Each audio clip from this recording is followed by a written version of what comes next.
Hola, soy Julio César Chávez. That's lights out, baby. Lights out all day. This is Sugar Ray Leonard, and you listen to Fight Net Radio. I mean, this is ridiculous. It's a radio show. It ain't a one-hour television spectacular. Everyone in this room is now dumber for having listened to it. We gon' know. I got eyes and ears everywhere. I got friends all over the world, man. Who gives a shit with Whitey? He's a piece of crap. With a tear in my eye. Hi, everybody. Welcome to Fight Net Radio. Lee Honish, Andrew Labouche, and Miguel Antonio Barragan bringing you the wonderful world of boxing. That's right. This show's about boxing, and if you want to know what's going on from the three most trusted minds in boxing, it sounded good. I feel like we need a new Logan, not pissing fans off since 2006, which is way more accurate. Well, I can say this to start things off from my side before I send it around the table. We have been off for 2 weeks. We apologize for not doing a show next week entitled Billy Joe Bitched Out. We'll talk about that. I think that there are other clever things to talk about and entitle the show about since that moment is kind of past. This is the newest thing. You can now go to fightnetradio.media, and guess what? There's now a website again for Fight Net Radio media. We actually have a .media. I thought it was cool. Fightnetradio.media. I thought it would help with credentials. Fightnetradio.media. There you go. If you want to go to our website. Nice. Yes. So let's send it once around the horn. We'll start with Andrew Labouche. How have the last 2 weeks been for you?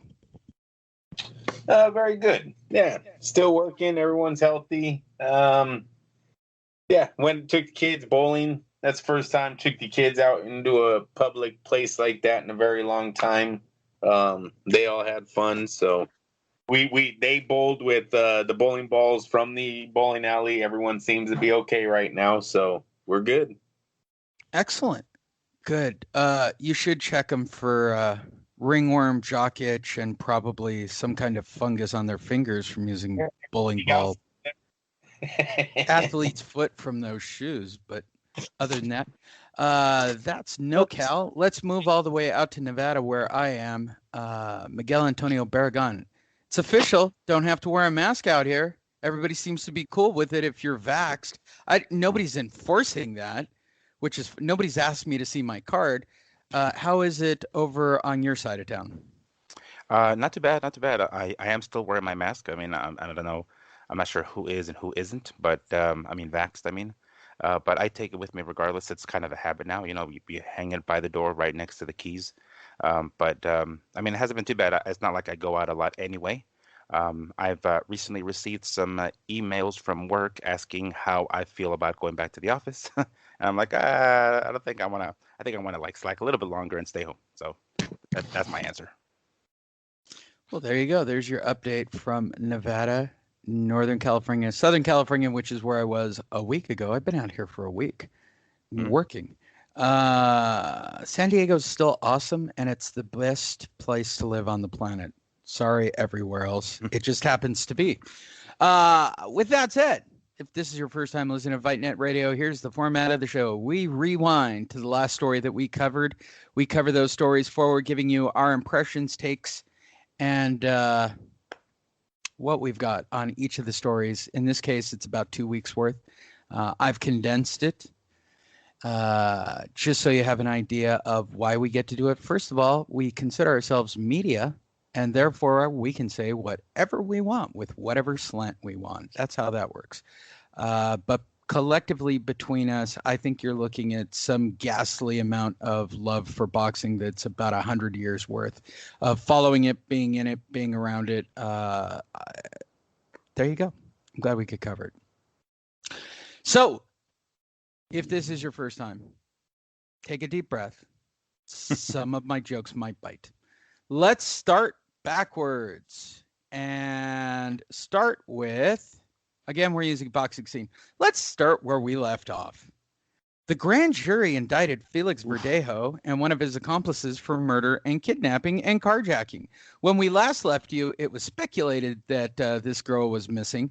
And then the grand jury kind of, they sent down an indictment for it. And he went and turned himself in. There is one update that we will cover later on, which is kind of funny. And maybe I'll just speed through it now and cover it. He declared himself not guilty. Oof. Not guilty. The password is not guilty. She may have been here. She may have been seen here. You know what? Maybe you saw me driving her car. I think she killed herself. I'm just saying how it is. That's what I think. I don't believe that. I don't think anybody with a rational brain thinks that. And I'm going to continue where I left off before I send it around. He's the big. If we were doing a power ranking on the biggest pieces of shit ever in boxing history, this dude is rapidly about to take the case. If he can pull off a not guilty plea and they prove beyond a reasonable doubt this man is guilty because it's all alleged, and the evidence points to him doing it, not only doing it, it's like premeditated. Like, you got to get the death penalty shit for this. He will be historically the biggest piece of shit in boxing. And so I start with you this time, Miguel. Will he be the biggest piece of shit in boxing history? Well, if by that you mean he gets away with it, then no, because I do not think he's going to get away with this. Now, keep in mind, this is all alleged, right? He's still... And by the way, not get away with it. I mean, being convicted of it. Yeah, right. Exactly. Being convicted of however many charges, because this definitely looks premeditated. And, we have to look at it, the presumption of innocence first, right? Innocent until proven guilty. All the evidence pointing in his direction is not looking good. I don't see how the hell he's going to get off if that, if it turns out that he is found innocent. But if he is found innocent some weird, miraculous, loophole way, then I would say yes, probably the biggest piece of shit in boxing, number one spot, ballot one in a Hall of Famer piece of shit. But I don't think that's going to happen because it is not looking good for him. It's looking good for me because you know how I feel about guys who batter women and or kill them and or anything. Fuck. Hate guys like this. Like, bullet in his fucking head. If that was my daughter, you'd be dead. You don't even have a chance to turn yourself in. How do you know it's him? Don't care. Andrew Labouche. Is he going to be the POS? They're all, when you do a crime, what we're describing, they're all pieces of shit. The fighters that have crossed the line, athletes that have crossed the line and done things like this. But because of the punishment that Verdejo is probably going to receive in this crime, yes, he is going to take the trophy of biggest piece of shit.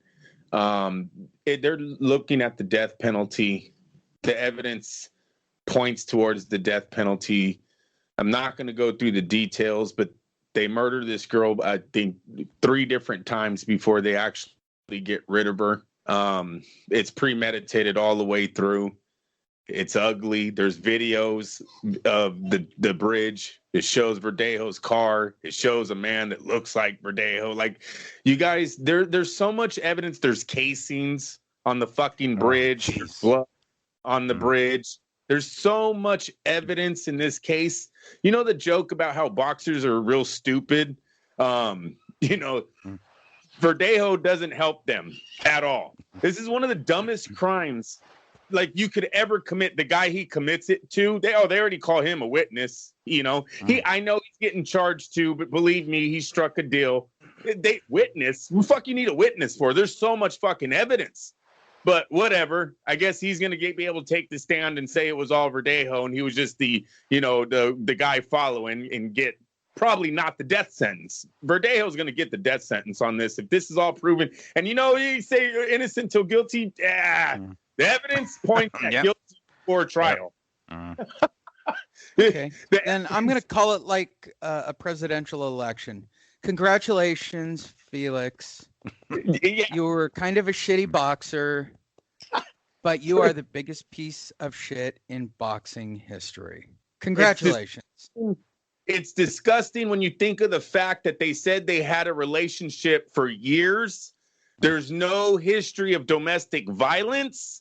And for him to commit the crime that he did on this young lady out of just for the simple fact that she got pregnant, how much it was hate all the way around. Well, clearly, really, Andrew, it was her fault for getting pregnant and therefore got killed three separate times.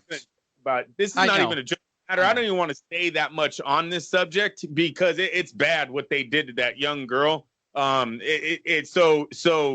No, it's bad for Verdejo, man. He's done. He's absolutely done as far as a fighter and probably a human being. I want to say you want to look up what the capital punishment death penalty is in Puerto Rico. It could possibly be a bullet in the head, Lee. Oh my God, firing squad. How great. Oof. It might, it could be a possibility. Can I attend? Yes, can we get credentials to that, please? Can we get credentials to that? Can I be media at that event? Oh, yes. This is why Fight Net Radio is going to hell. That's one of the... It just means that I'm going to hell, Andrew. It doesn't mean that both of you are. Miguel, that was no guilt by association in hell. All right, so you'll be okay. Fucking credentials. But I will happily, on behalf of, I'm putting it out there for anybody in the industry that knows us. If there's a media credential that I need to fill out for that day right now, because I think there's going to be a line. I want to be first in that line, and I want to bring a tent and a sleeping bag and wait at the front of that line. Like, if there was a general population line for the yard where they have the execution for this piece of shit, and they go, yeah, it's going to be here, and we're going to do first come, first serve, I would already be in Puerto Rico waiting for the farce of a trial to go on that's not going to happen for the next 3 months because he's probably out on bail or whatever. With all the evidence that came out 24 hours after Verdejo turns himself in, I hope the judge throws out the plea deal for his co-defendant. Is that how you say that? I hope they throw that deal out the window. No, there's no deal. They're both up for capital punishment because, like, once again, whoever's followed this story, it's crazy what these two guys thought they could get away with, what they did to her. Just the details is bad. It's bad, and so I don't want him. I don't think that guy should get a deal at all in this thing. And again, if you are somehow in Puerto Rico listening to this show and you are somehow related to the media, or you need fill-ins for people to witness the execution, please put my name at the top of the list. I would be happy to be. By the way, I want to sign the bullet. Because it's only one guy that actually shoots him in the head, like 5 shots go off, but one. I want to sign the actual bullet. Is that wrong of me? All right. Yeah, that's right, huh? They're all handed blanks except one. Oh, you're right. Yeah, I want to sign that bullet. And then can you exhume it so I can put it as a trophy on a case, and maybe get some blood spatter and brain matter on it? I'm just saying it out loud. Seems like an action movie storyline. Is that true? Is that actually what happens in the back in the day? Yeah, that's what they do. No. Nobody knows in a firing squad who pulls the actual button. That way they don't have any PTSD type issues with it. I want to know. I want to know that I'm the guy who did it. I think he's the biggest piece of crap ever. I don't know what it is when people hurt women on any level. I swear to God, if that was my daughter, you wouldn't even have the option. I don't know if you could have. Hey, listen, I haven't been there. I don't know. Let's move forward because we didn't talk about it. Billy Joe Saunders breaks his face, and Canelo Alvarez stops him pretty abruptly to unify the WBC, WBO, WBA. We were going to call the show Billy Joe Bitches Out. We talked about it last week, and then timing didn't work because Andrew has a real job, and then I had a real job. And then I just got frustrated with it and said, well, it's already halfway through the week. Let's just move it to Sunday. So you guys understand. Let's talk about it. First, it was thought that this dude was a punk-ass bitch for stopping in the corner because literally I was like readjusting my setch. I watched it like a mental patient with Killian from Just Frank and Killian, and we were enjoying ourselves. And like the feed from VIPfrontrow.net, by the way, go there. Proud not sponsor of Fight Net Radio. Went out and I reset it and we're like, how's the fight over? What the hell just happened? And so we're waiting and then watching the explanation. It was an interesting fight. It was interesting scoring. There are so many things about the fight to have a discussion about, which is whether or not Billy Joe was really in it. Why did Billy Joe quit like a bitch until we find out a few days later? Because his face was fractured. And he still wanted to come out for the 9th. And there's a report that I didn't put in. His trainer has now said there's probably no way for him to come back psychologically after the beating. His own trainer. So let's start with Andrew as the expert on this and hear the expert's take. If you didn't know, he won by TKO and yeah, whatever. I'll start with you, Andrew. Tell me all about the fight from your seat. Damn, there's so much about this fight, Lee. Where do you start? Listen. I think going into this, I had Billy Joe going the distance, but I always questioned his boxing ability when it comes to fighting somebody on the American circuit, somebody of Canelo's caliber, the best in the division, if not the world. To me, this fight was not close. One thing I hate about doing a show a week after a big fight is I believe all of you guys out there in the boxing world has heard it all already. Everyone's seen every interview. Everyone's heard everyone's opinion. It's what really sucks about doing this thing 7 days later. What I didn't like about the stoppage, it's not the fact that he quit. He didn't quit. His eye was broken. Maybe it wasn't. I don't care about any of that. What I don't like about the stoppage that night is that, in my opinion, Saunders never tried. He didn't try. He didn't give that championship like heart. He got hit. His eye gets hurt. We see it. He's closing it. You can tell he's hurt. Goes to his corner and boom, it's over. No, give me 3 minutes. No, putting your hand. No. His body language said stop it. He might not have said it, but his body language definitely says it. Look, listen. As I had this fight, maybe Billy Joe winning 2 rounds. He got a little bit confident in the I think it's around the 6th, 7th. But one of the most amateur performances I'd ever seen out of a so-called boxer. Lee, listen, the way that Billy Joe Saunders was fighting, you couldn't get away with in the amateurs. They would have stopped the fight and said, young man, keep your head up. Young man, keep your head. You can't bend over. Has anybody ever seen someone throw so many lead uppercuts? It was flinch. He's going to bend over, uppercut. Jab. He's going to bend over, uppercut. I mean, come on. Oh, he landed a beautiful shot. Motherfucker, he threw 30,000 of them. It's like when they used to say, oh, my God, Allen Iverson scored 60 points tonight, yet he shot 100 baskets.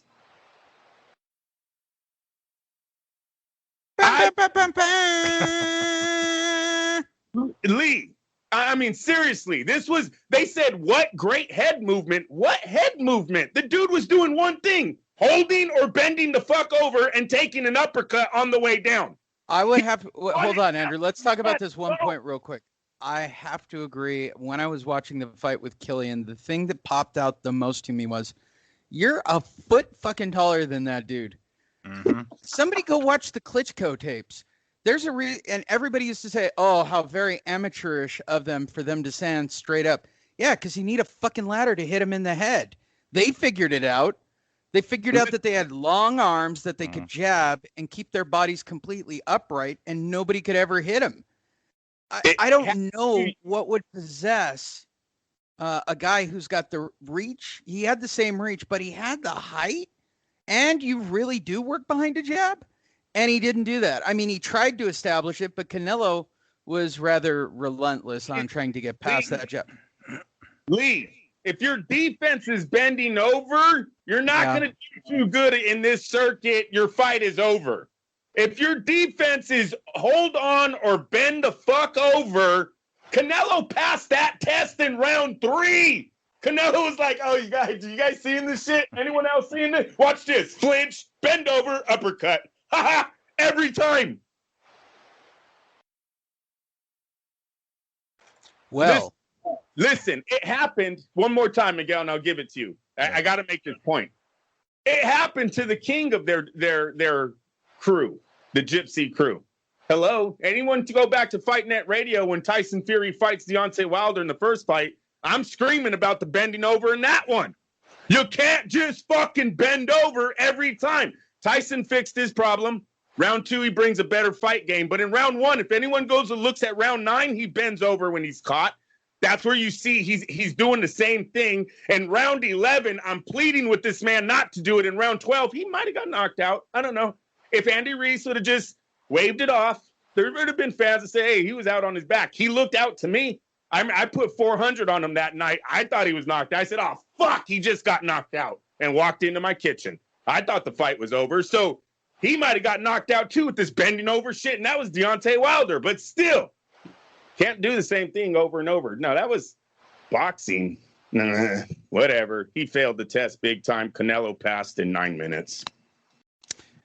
Miguel Antonio Barragan, is yours going to even be able to come up to that speed? No. I mean, not that intensity, not that level, volume level. Maybe you should do it as Hulk Hogan. Oh yeah, brother, Canelo ripped through him. What a bitch. Let me tell you something, brother. Let me tell you something, brother. He did not eat his vitamins. Yeah, he did not say his prayers and eat his vitamins. Can I say one thing? Yeah. I watched the documentary on Hulk Hogan, Randy Savage. They had him playing Booker T. They had him playing back to back to back. Those are crazy shows. On A&E? I haven't caught them yet. Are they good? Yeah. A&E. Yeah, pretty good show. Hot take, Andrew. Watched wrestling. All right, Miguel, bring it. Well, I mean, I am going to agree, of course, with Andrew with that. I didn't like the fact that he was bending over that much. He was basically Paul Williams. If you guys remember Paul Williams, like he had the length, he had the height, and he had the reach, and he would always still fight in close. He would always still hunch over and basically fight at the height level of his opponent. And for some fucking reason, and Billy Joel was no different. I don't have a problem with the stoppage, of course, because that was a pretty bad injury there. The way it happened, yes, I was a little bit disappointed because I didn't realize that the injury was that bad at that time. Of course, I looked at it, I'm like, okay, I don't see that much swelling. Clearly, everything is still in its place. I thought, at least. So I thought, okay, fuck it. And then when he stopped it, I was like, oh, come on now. And then, of course, all the stuff that he talked about I think it was Dubois some time ago about him, quitting on his stool and stuff like that. So I'm like, oh, this motherfucker's really gonna throw in the towel now after all that smack talk. But then, of course, you find out what really happened. And you're like, shit, yeah, it must have been really bad. And sure enough, it was. And I don't know how bad.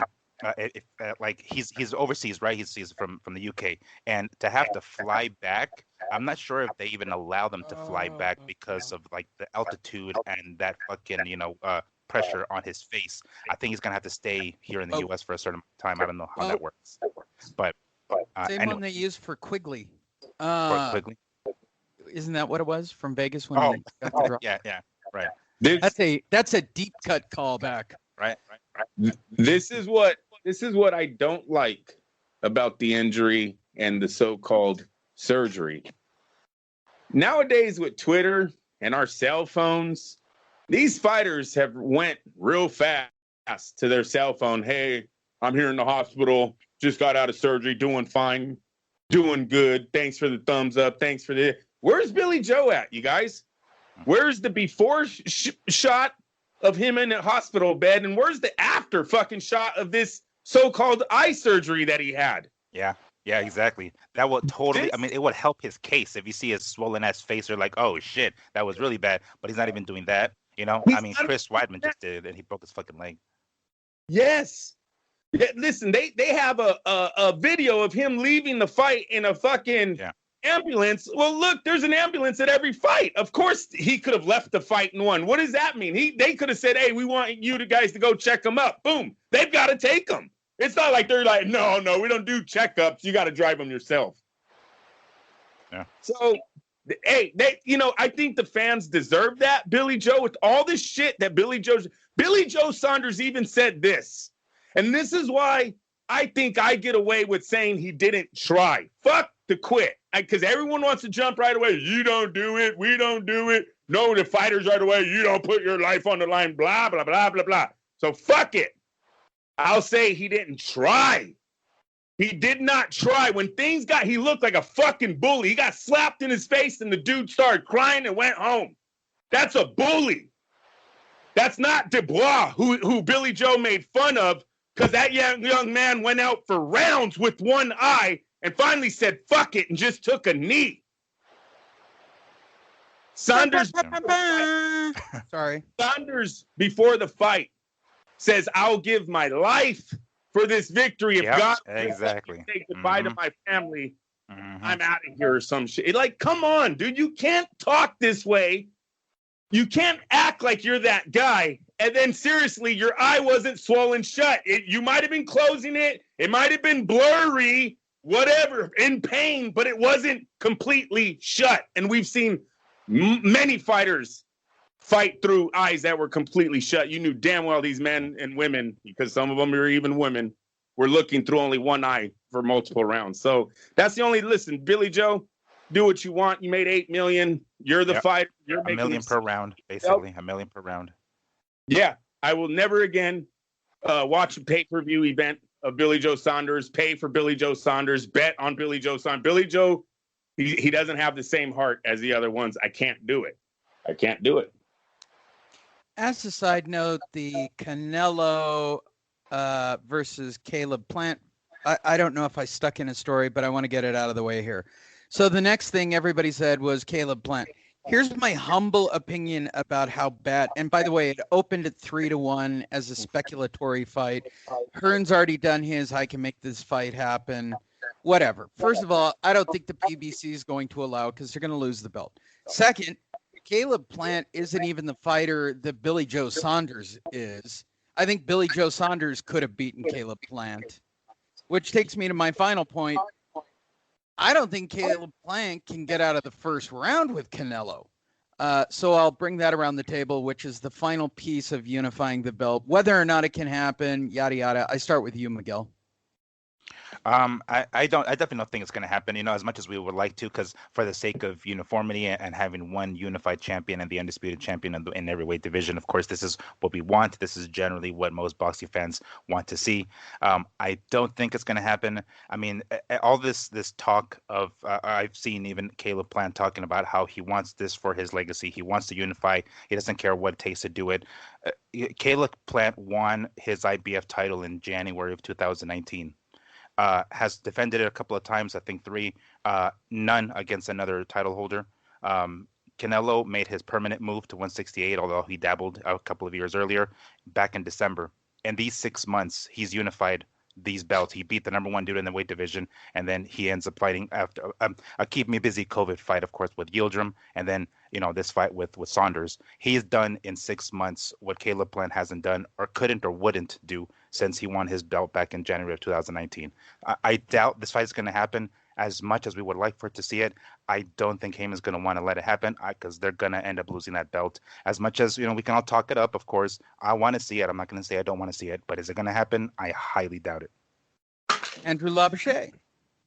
There's some power moves happening in boxing right now that I think in the near future you're going to see a purchase of the PBC by DAZN.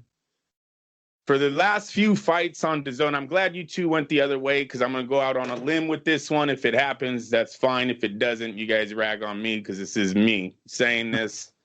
The last few times DAZN has put on a fight, they have had PBC fighters on.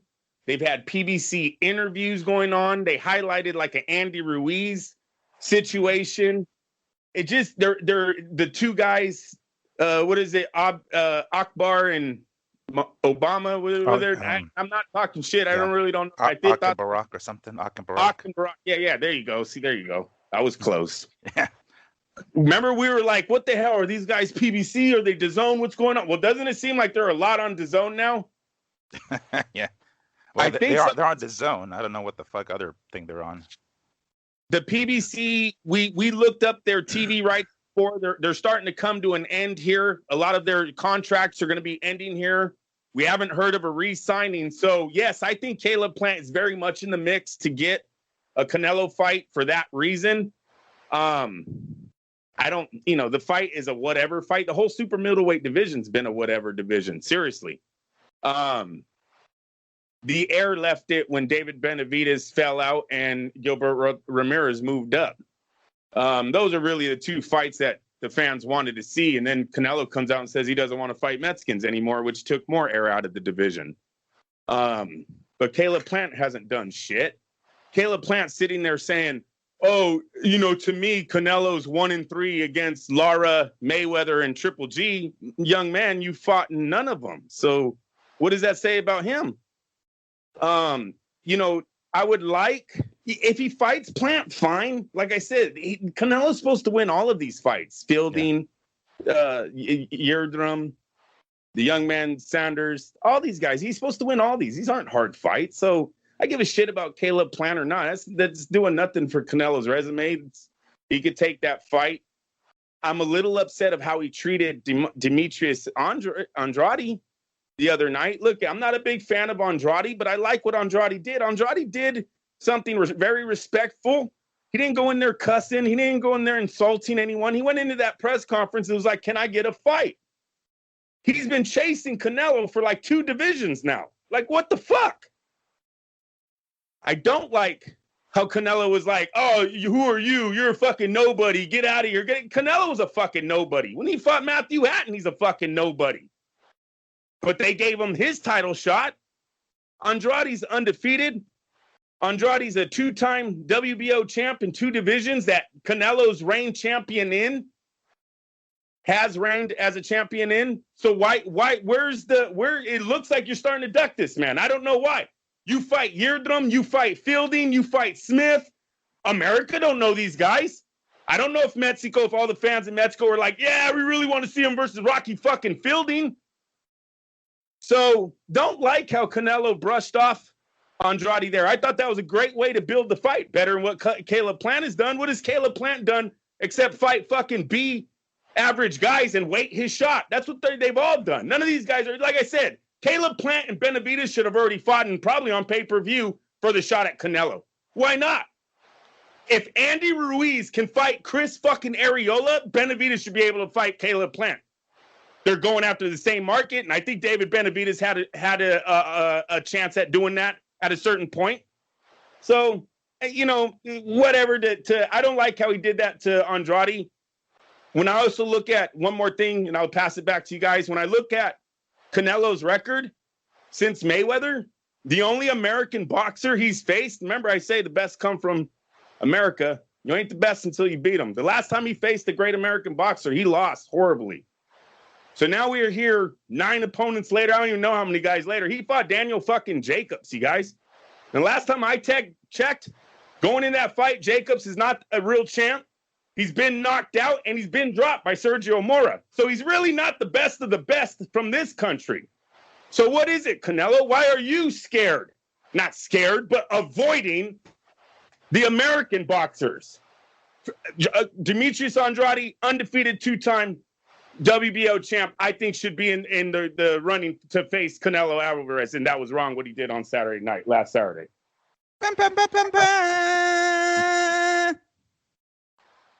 Wow, shot out of a cannon today. That's strong, Andrew. Miguel, did that cover everything? You got anything? Because I don't. Well, just back to BJ and Canelo. I had Canelo ahead on the scorecards when the fight ended. It really felt like the commentators were really trying hard to make the fight a little bit more even than it was.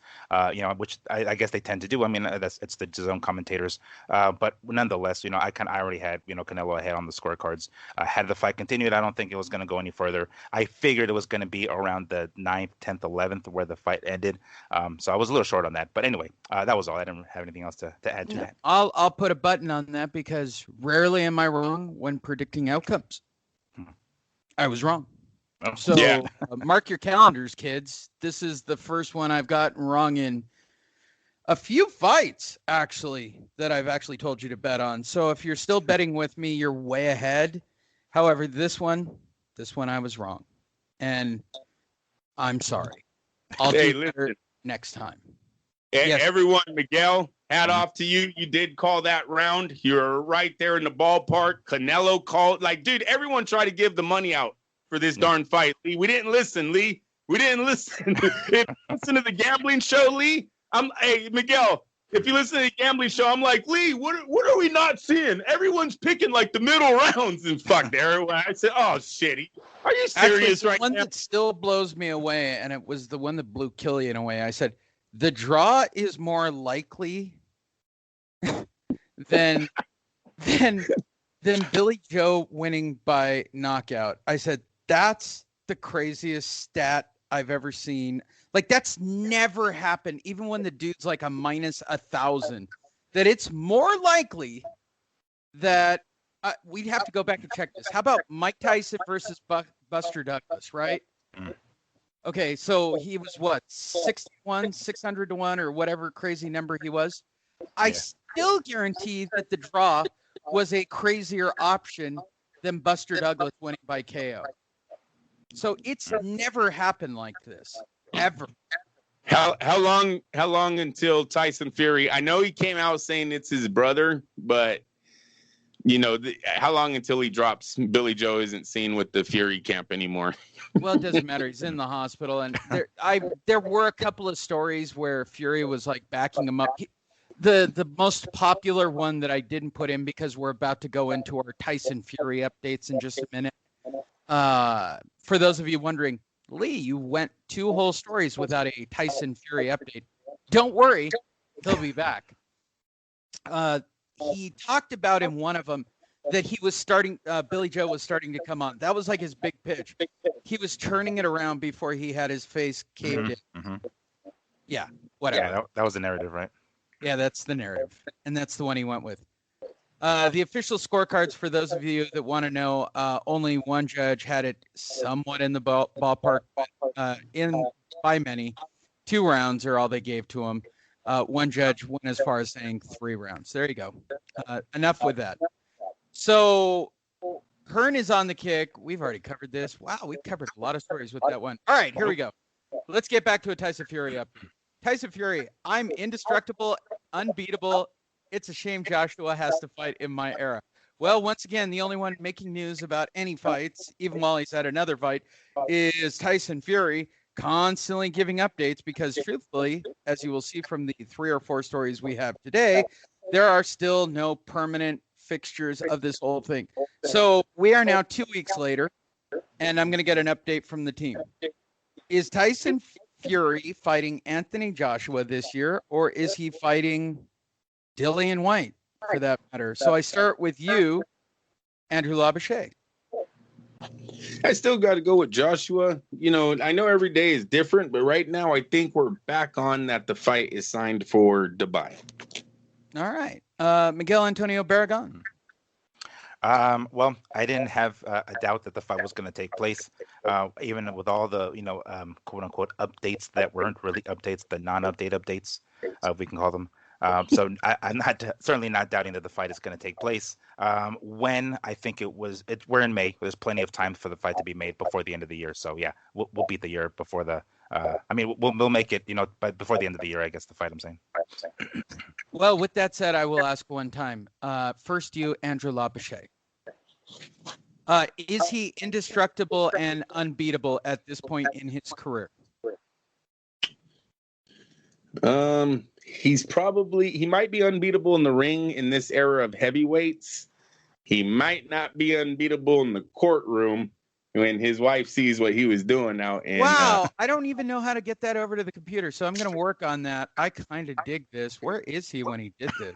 It's like a Vegas photo. Have you ever seen someone's body language saying, I want to... Wow. All right. I'm trying to get it over to my computer so I can put this image up. Make her famous. Yes. Yeah. The girl on the bottom is like, wow. The other girl is like taking a picture of it or something. You know what? Here's what I'm going to do, because I'm not going to try to send it over right now. What I'm going to do is make it the, what do they call that? It's not a thumbnail.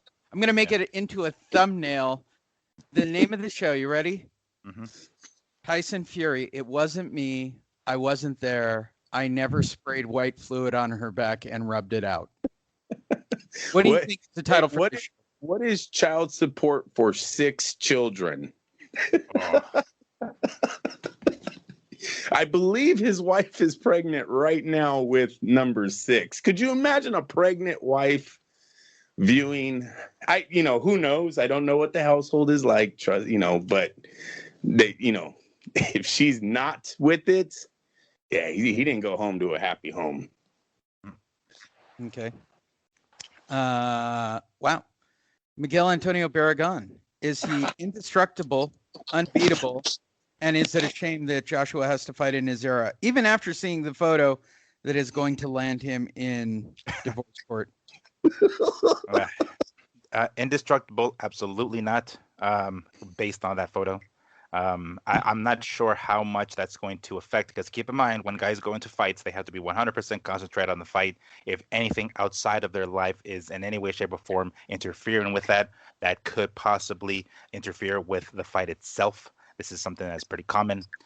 So indestructible, absolutely not. Unbeatable, no, I'd have to say no either. I mean, yes, in this era with heavyweights, he seems to be, the best of them, but that certainly does not mean he's unbeatable. We all thought Tyson was unbeatable, of course.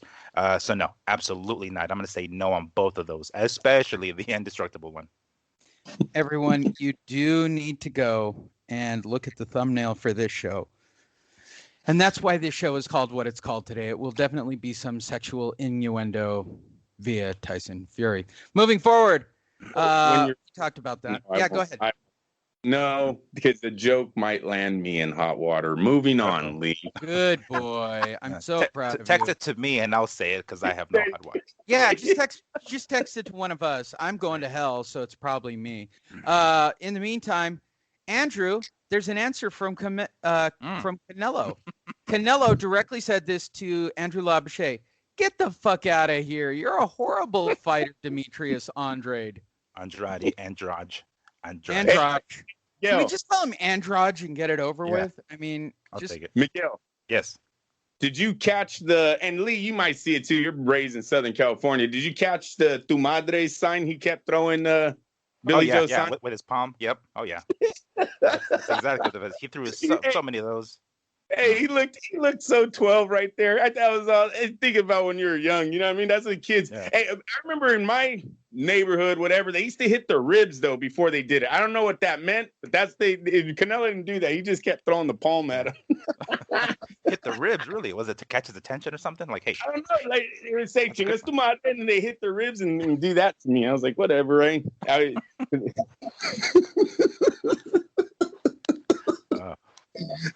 Fun times on the soccer fields. Communication wasn't too good, so sometimes I just got the palm. Like, what, bro? I tried, man. I tried. It was a sign language. Moving forward, Fury's back in the news. I have Wilder's ass, soul, mojo, and balls in my pocket. I own them. All right, I'll start with you this time, Miguel. Does he have Wilder's ass, soul, mojo, and balls in his pockets? No. Does he own them? This is a really serious media question for a serious media guy. Please respond. I mean, did he steal this line from his wife? Because his wife told him, dude, I got your ass, soul, mojo, and balls in my pocket after this divorce. This is what it sounds like. I certainly don't think he has that. Maybe his soul, not his mojo and his balls. Or his ass, he was dropped twice by fucking, or not twice. It was twice, right? In the first fight, dropped twice by Wilder. So no, absolutely not. Now, is it going to be the same? Are we going to see the same Wilder from here on out? I don't think so, because yes, I do agree that Fury has Wilder's soul. Everything else, nah. Okay. Then I turn to you, Andrew Labouche. Does Tyson Fury have Wilder's ass, soul, mojo, and balls? God, I really want to call the show this. Soul, mojo, and balls in my pocket. Says Tyson Fury's wife. I think that's the correct title. I think you nailed that one, Miguel. Andrew, is this even in the realm of possible?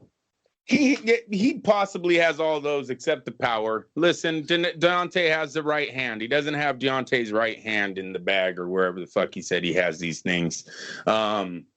So if they were to fight again, Deontay could still land that punch. I mean, listen, while Deontay is getting manhandled in the rematch, I think we all kept telling each other on the phone, well, yeah, just relax. I know it looks bad right now, but there was always this but, you know, and I think Deontay's always going to have that. So yeah, he's Wilder owns everything else. Fury owns everything else in that fight except the right hand of Deontay Wilder. Mm-hmm. That's the great equalizer. Yep. There you go. Moving forward, on to our next story. We're just killing it. Teofimo Lopez versus George Camboso moved to June 19th at the Lone Depot Park in Miami. God damn, the names of these places are ridiculous. All right. So I guess they don't want to compete with the same weekend as Triller's event. So anybody surprised that they're the ones who flinched and got off the date that has like 5 fights on it? I start with you, Andrew. Triller has 5 fights on it. No, it's not Triller has 5 fights, but I think on the night that they originally booked, like Floyd moved over to Sunday. Floyd's fights on a Sunday, which is crazy. Well, that's been moved now. Yeah, because Triller, I think, moved their fight. Floyd and didn't Floyd and Paul get moved to a Saturday now? No, Floyd and Paul is on Sunday. I know because I have the credential. Okay. All right. Well, I know Triller's they moved from Saturday, so yeah, no, not surprised. Not surprised at it at all. Yep. Miguel. I'm not really surprised, but I would have wished that they had stayed. I mean, they just kind of. I mean, this is like they're giving up ground, you know. Like I think. Yeah, probably. Floyd and Lloyd would probably get a lot more viewership, right? But I mean, this was the card. What was it? Holyfield going to be on the undercard, right, or the co-main event or something on this card? Yeah, and they moved him, and that's a later story as well. But yes. Okay. So I mean, I would have liked for them to have held their ground. I mean, how much more of a difference? What did they move it to? Like a week later? Like, is that really going to make that much of a difference? I don't think so. I would have liked for them to keep it, but no. Ultimately, I'm not surprised. No. All right, let's move on as we kick out all the stories and bring you guys up to speed. Hey, Felix Verdejo made it back into the news because it just makes me happy. We talked about it earlier, but any chance I could talk about a piece of shit. How do you go with a no guilty, by the way? I mean, we didn't really go into this, but let's cover this. So they brought him up on, did they hold him afterwards? Like, he doesn't get bail, right? Like, there's no. Yeah, they detain him, yeah. Okay, so he pled not guilty. What delusional thinking is that? I mean, I get it. I guess you have to if you're going to fight the death sentence. If they say there's no deal, like life in prison is off the table, you can sign the plea deal and we'll accelerate your... Like, I don't know how bad it is in Puerto Rico, but what possessed him to go not... Does he think he's beloved? Is he going OJ? You don't understand. We get a group of Puerto Ricans to... Like, I'm trying so hard to... Lee, listen. This is why I don't want the deal for the co-defendant. Verdejo's always going to have the argument he's been punched in his head so many fucking times. I just said it about a half an hour ago. Boxers already labeled not the smartest people in the world. He doesn't help their case and how much evidence is in this against him 24 hours after they arrest him. It's like they have this whole thing is already... Lee, they have video of a man who looks like Verdejo dumping a body on a fucking bridge. Yeah, like he did in the view of a camera. And then the casings he left on the bridge. You know what? I don't even know where the gun is. I bet you the gun was in the car. It's like, how stupid could one man be? Now, listen, his argument is CTE, right? Brain damage. Yep. Yeah, is that what he's going to go with? He had brain damage? What does the lawyer, what else does he have when you look at what... Exactly. Oh what other defense is he going to have, really? If they try it. It's his co-defendant. We're like, what's your fucking excuse? He better have been a boxer too. Yeah, it's like, what is his excuse? That Verdejo's the brains of the outfit? Like, come on now. His co-defendant started I don't even know what to say if they actually tried that.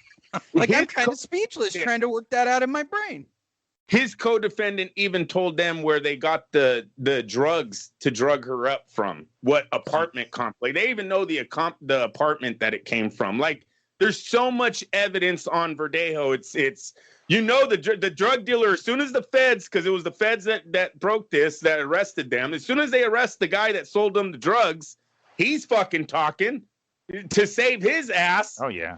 Probably going to get a charge himself, but to save his ass from a lot of time, he's going to say, oh, yeah, it's Verdejo right there, that guy. That guy.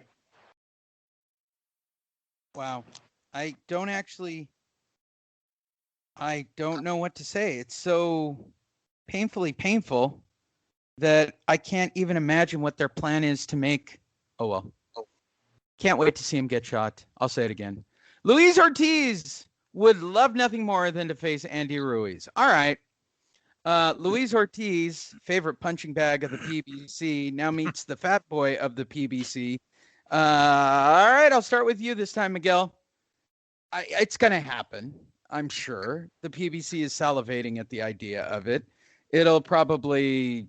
I'm not excited about it, but I'd like to hear your opinion.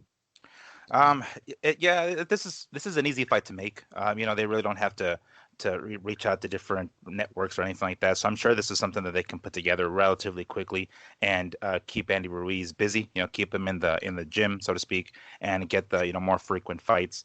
I'm not sure how interested in this am I really. I mean, I don't know. Ortiz isn't exactly the most exciting fighter. We're not going to get the kind of fight, at least I don't think, that we got with fucking Arreola, because at the very least Arreola throws his hands and throws bombs and isn't the kind of methodical boxer that that Ortiz is. And if I'm not mistaken, Ortiz is southpaw, yeah. So I mean, it's going to be a little bit of a difficult fight or a little bit more of a difficult fight for Ruiz. It's probably he has a pretty good chance of winning. He does. I mean, he's a very good boxer even at his age. He has the height. I think he's going to be able to use that jab a lot better. And he's a technical boxer. You know what I'm saying? So he's going to be able to probably outbox Ruiz here. I don't know what the hell Ruiz can do. I don't think it's a good idea for Ruiz to get this. At this point, I think he should just go for broke and try to get a Wilder fight. Ruiz, I'm saying. If he's going to get knocked the fuck out, or he's going to get schooled, or he's going to lose his next fight, at least do it with a high, a bigger payday, a bigger high profile fight like Wilder and not Ruiz. Not Ortiz. But this is an easy fight to make. So I'm most likely this is going to be the one that's going to be made next. Andrew Labuschagne? Yeah, it's an easy fight. I think Deontay's still up in the air. Look, 2 weeks ago we had mentioned about him not having an opponent, although it's obvious he's training right now, that he's still in the running for a third fight with Tyson Fury, just in case the Joshua fight falls through at the last minute.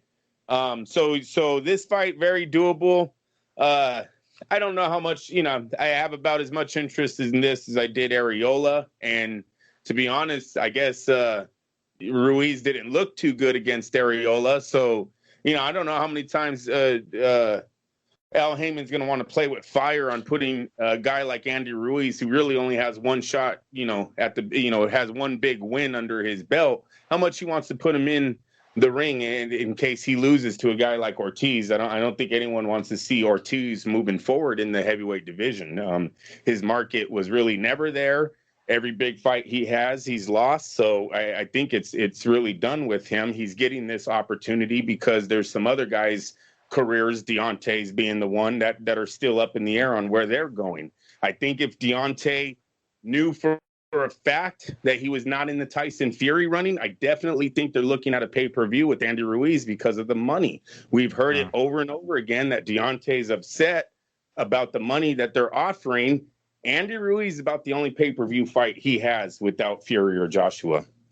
Yeah, and it's a winnable fight. It's a totally winnable fight for Wilder. What better way to get back into the mix of things by beating or knocking out the guy who beat Joshua, AJ. And we know that he's a beatable guy if he can land that right hand the same way that what's his name, Arreola landed that right hand. It's a winnable fight. That'll put him right back in there real quick. Yep. All right, moving forward. Holyfield, I'd fight Jake Paul for the right money. The Evander Holyfield comeback story doesn't end. He's now willing to fight YouTubers because he can't get a fight with anyone for real outside of, McBride or whatever the hell he's doing this week. And I'm not even sure that fight's still happening. I mean, the right price is about $150. I mean, I can't what does he think? I don't even understand this. I'm starting to feel bad for Evander, like on some strange level. I start with you, Andrew Labouche. Evander Holyfield's not going away. He intends to make some money. Yeah, it's kind of jacked up what they did to him. They baited him to get a little bit of excitement for the Tyson comeback, and it looks like they left him at the altar, Lee.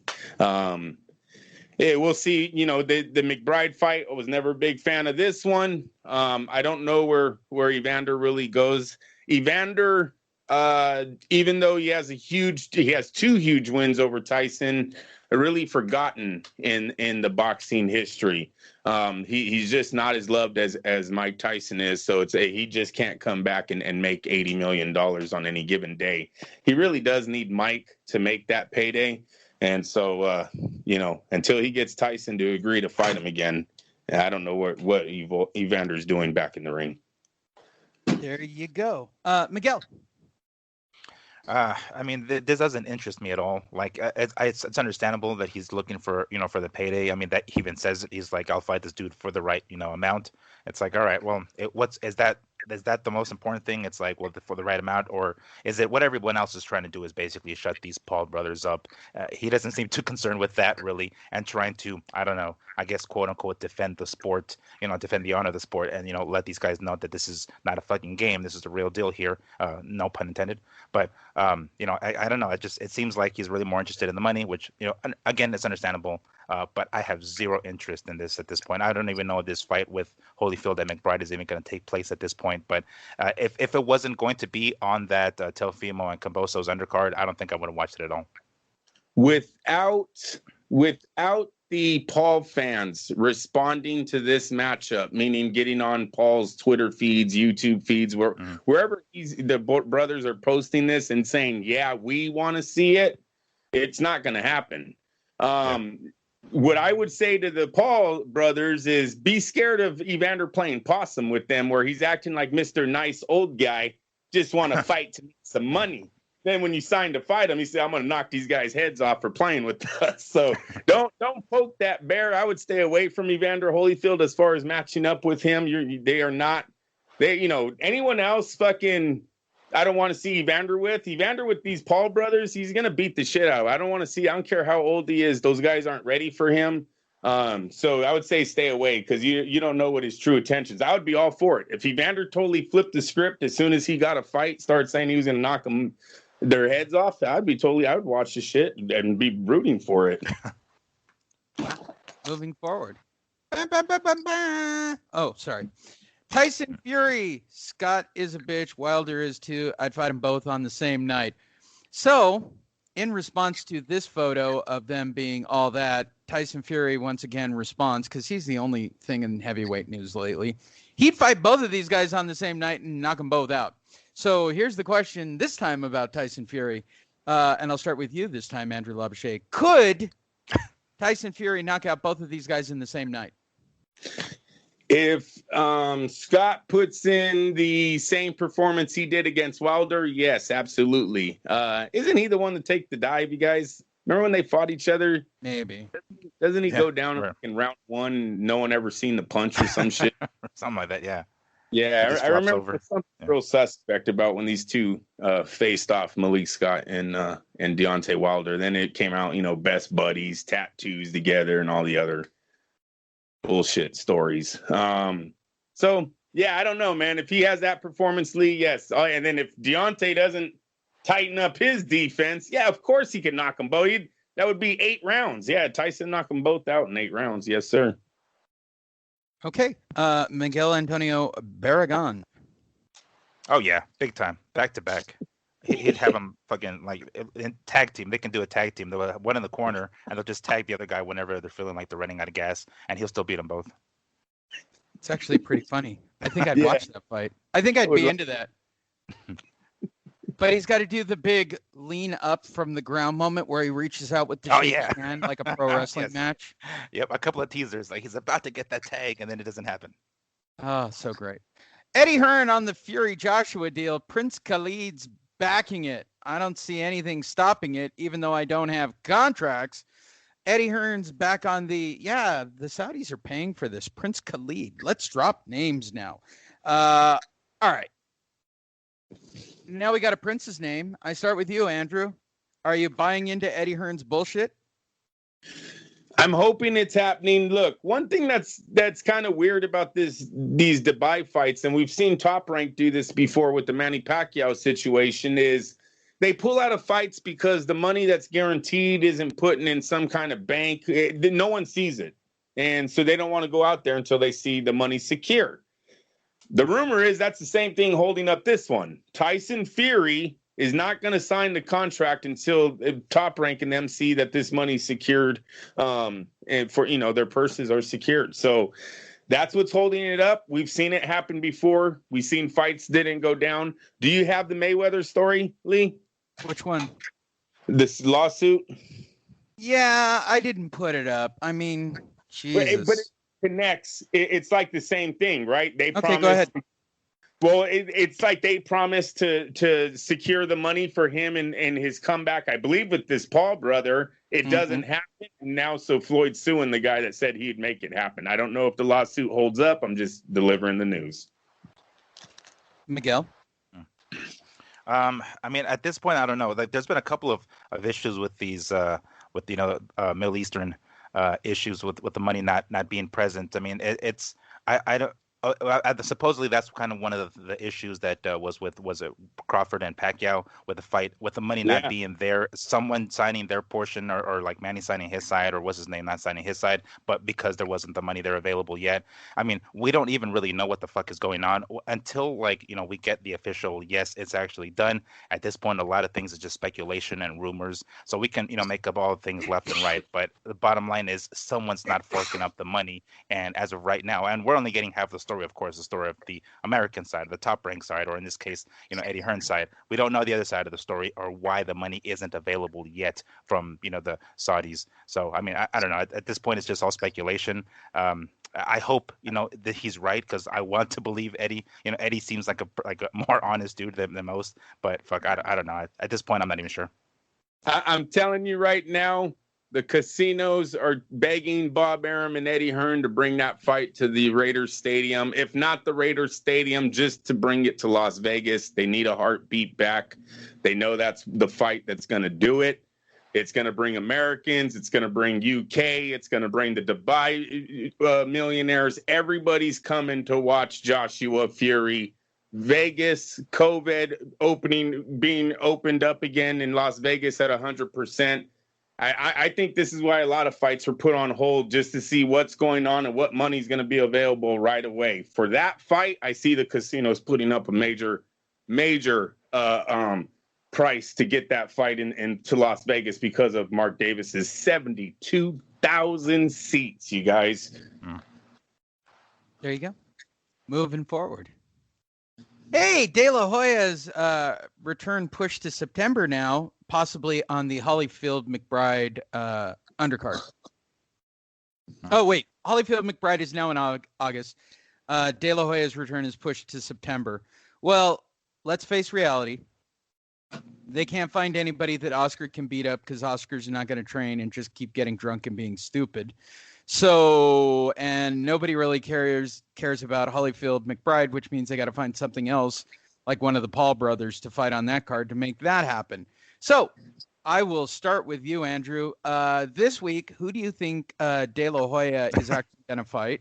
And second question, my follow-up, sir, Holyfield McBride will get canceled. Yes or no? Yes, Holyfield McBride will be canceled. And De La Hoya, I think, is going to get canceled too. I just don't think there's a market for Oscar and the money that he's asking for and the opponents that are out there for him. I don't think there's going to be a deal reached. So you probably already have the story. I don't know if you're connecting them. You're seeing what Triller's saying on why they can't get Oscar a fight. I guess Dana White blocked St. Pierre versus De La Hoya on Triller. So I don't know. I just don't know who Oscar turns to at this point. Miguel Antonio Barragan. Definitely Holyfield and McBride canceled. I don't see that fight going down. I mean, it was nice for McBride to get his name back in the public eye for a little bit longer. His last couple of seconds of fame. But I definitely don't see that fight going down. I'm pretty sure that's going to be canceled. And Holyfield, I'm sure, is going to try to look for another opponent. We know from what we can tell, what we saw earlier, that Holyfield is looking for a bigger payday. So I'm sure he's going to still be in the mix. In regards to this fight with De La Hoya, I don't know.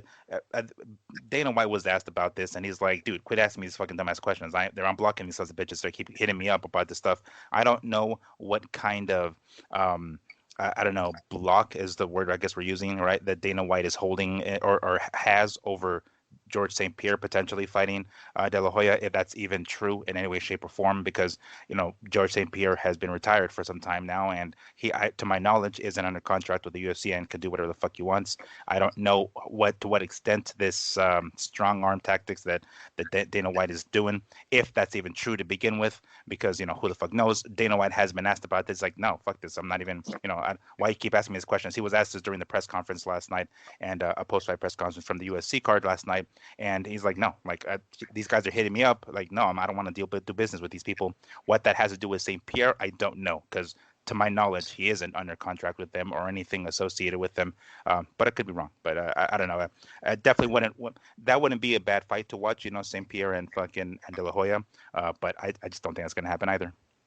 Although it could be true what you're saying about he has no connections. Yeah. This isn't the first time that Dana stopped a fight between a UFC fighter and a boxer. Mm-hmm. So the potential of that being true is there. Dana don't like black eyes on the sport. I think that's why he's never done the champion versus champion, the heavyweight champ versus heavyweight champ UFC fight. I don't think he wants that I don't think he wants it to happen. So St. Pierre is a legend in the UFC. You don't want him coming back going, oh shit, this is the most money I've ever made. Oh my God. Yeah. You know what what I'm saying? That's what the other young man, I forget, what is the guy that just got knocked out? Ben Askren. He started saying right away. So they don't need any of that shit, and they leave De La Hoya the fuck alone is what he told St. Pierre. Moving forward. Caleb Plant, I seen some weak spots in Canelo against Sanders. I feel I'm a better fighter. Okay, hold on. Can I just get into the linguistics of I seen some weak spots? I seen some weak spots linguistically is really hard for me. I'm just saying that out loud. I mean, I'm not digging on it. Andrew, did you seen some weak spots? No, listen. He got hit. It's a hitting game. People aren't going to miss 100%. No, Caleb's trying to sell a fight.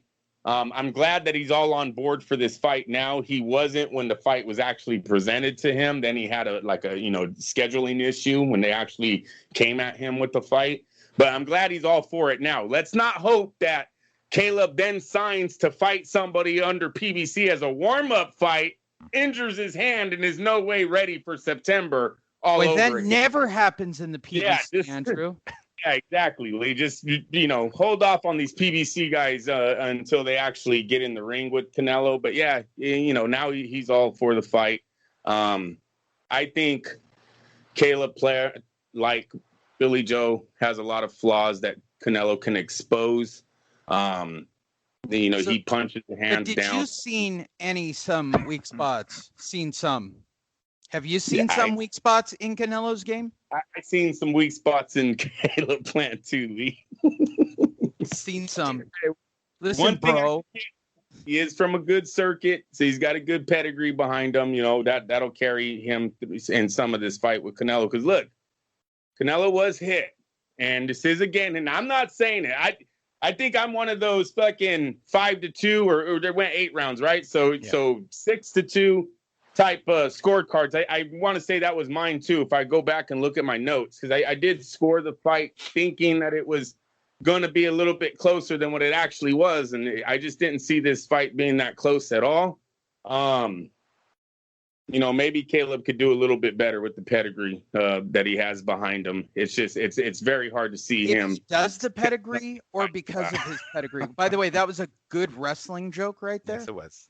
But yes, I know. It only amused us, really. But hey, Miguel, you seen some weak spots in Canelo? I seen it. I seen the weak spots. I seen the weak spots. Oh my- We know that Canelo does tend to slow down towards the middle rounds. Is the sometimes 6, 7, 8 You mean rounds. his- Those are those Wait, kind of hold when on. You mean his rests. coasting rounds? It's coasting As I rounds. Yeah, like to call them. yeah. Those kind of like taking some rounds off basically, and the opponent takes advantage of it, and that's what Billy Joe did. I was a little bit more generous with the rounds scoring this fight myself. I did have it. Was it three to whatever the fuck the other was it? It was 6-2, so 3-5. Yeah, all right. Yeah. That's how I had it. I was generous with that first round, with BJ. But I mean, I don't know what. I don't know. I've seen some fights where Plant himself kind of slows down as well towards later on in the fight, so I don't know if he's going to be able to take advantage of those weak spots of Canelo, but I doubt it. I mean, like, again, he's going to be talking as much as he's talking, and this is something that Andrew has mentioned hella times. As soon as the fucking fight, as soon as these guys have fights coming up, it's like, oh, now they're going to start talking shit or whatever. It's like he wasn't here when the fight was offered to him, making up these reasons as far as like time constraints and not having enough time to prepare for the fight. And of course, now he's like, okay, now he's ready. Now I want to see. I don't know. At this point, I don't believe anything the fucking PBC guys say anymore. Even the Charlos, when I hear their Charlos talking about, oh, I'll give up my belts and I'll fucking move up. It's like, no, dude, fuck. Where were you before? No. Right. You seen some. I seen him. I seen some. I seen some, and here's the flaw. I think. Okay, tell me if I'm crazy, because you guys are the boxing experts. Because I seen some flaws. Here's what I seen.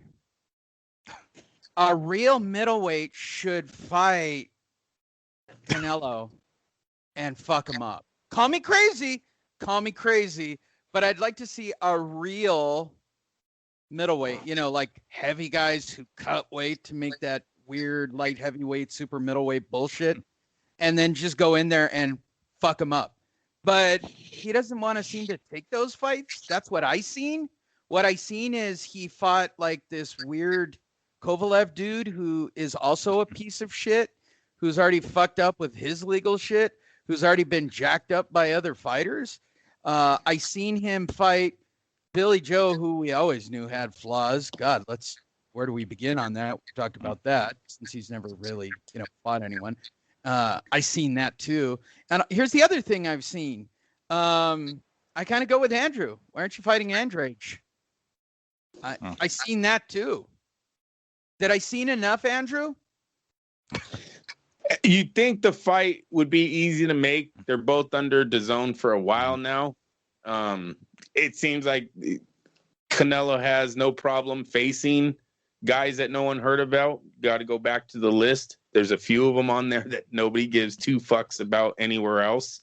So yeah, I don't know why that fight can't be made real easy. I thought, Eddie Hearn, he's just in a real hard place right now with Canelo because he has a lot of guys under that DAZN stable that could be getting their shots, and they're not because, Canelo's dictating where he wants to go, and Eddie Hearn really has no say. So these guys are looking at Eddie like, I thought you're my promoter, you're supposed to get me these fights that I want, and he has nothing. You've seen Canelo looks at Eddie Hearn, and then Eddie Hearn asks for Andrade to be escorted out. Like I don't know if you guys caught that, but to me it was totally. It looks like Canelo finally has enough of the back and forth, and looks at Eddie, and Eddie right away, oh, okay, get him, and then that's when they start trying to get him out of the press conference. So, I mean, Eddie kind of dogged Demetrius out right there. He's seen it too. A lot of people be seening. Can you be seening? I don't know.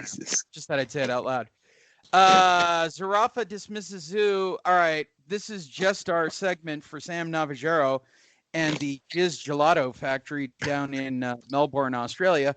Please go check out the Jizz Gelato Factory with Sam Navajero. You're a gelatotarian.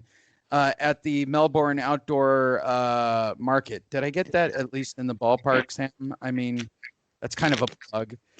Follow him on Facebook. You can find it through the Fight Net Radio page. In fact, I'm going to make a banner on the updated fightnetradio.media website right at the top. And it's going to say, click here for Jizz Gelato and Sam Navajero. And I'm very excited to put that on the page. I'm going to make it a banner right above.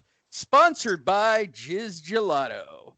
When you feel it's not salty enough, Jizz Gelato. I'm making a wild speculation. I don't know. The jizz is actually salty. I don't know. I was just talking out loud. So this story's for you, Sam. Zarafa dismisses Tszyu. So if you turn the clocks back about 3 weeks, Zarafa kind of called out Tszyu, and this is like a big local fight, and they offered $1 million, and he doesn't want to fight him, and Tim Tszyu's a bitch, and this is the biggest fight in Melbourne history, blah, blah, blah, blah, blah. Well, here we are.